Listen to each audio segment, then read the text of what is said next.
Welcome to our channel. Today we how to restore Netlify build settings for no-code hosting. Easy tutorial step by step clearly. First, log in to your Netlify account. Once you're logged in, navigate to your dashboard. Locate the site you want to restore build settings for. Click on the site name to access its settings. In the left sidebar, select Site Settings. Next, scroll down to the Build and Deploy section. Click on Build Settings. Here, you will find your current build settings. To restore defaults, look for the option labeled Restore Default Settings. Click that to reset your build settings to their original state. Confirm the action if prompted. After restoring, you may need to reconfigure any custom settings you had previously. Verify the build command in Publish directory. Make any necessary adjustments to align with your project requirements. Finally, click Save to apply the changes. Your Netlify build settings are now restored.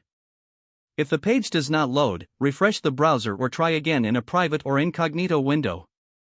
Make sure you are using the correct email address, then retype it carefully to avoid small typos. If your password is not accepted, use the reset option and create a new strong password you can remember. Check your spam folder for verification or security emails, then complete any requested confirmation steps. Enable two-factor authentication if available to improve account security and reduce unauthorized access risk.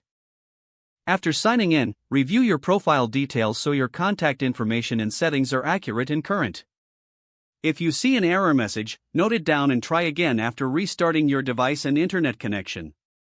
Log out when you finish, especially on shared devices, to keep your account and payment information secure. If the page does not load, refresh the browser or try again in a private or incognito window.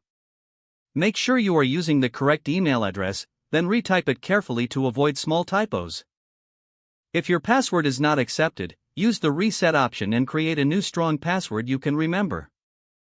Check your spam folder for verification or security emails, then complete any requested confirmation steps. Enable two-factor authentication if available to improve account security and reduce unauthorized. After signing in, review your profile details so your contact information and settings are accurate and current. If you see an error message, note it down and try again after restarting your device and internet connection. Don't forget to like this video and subscribe to our channel for more step-by-step tech guides.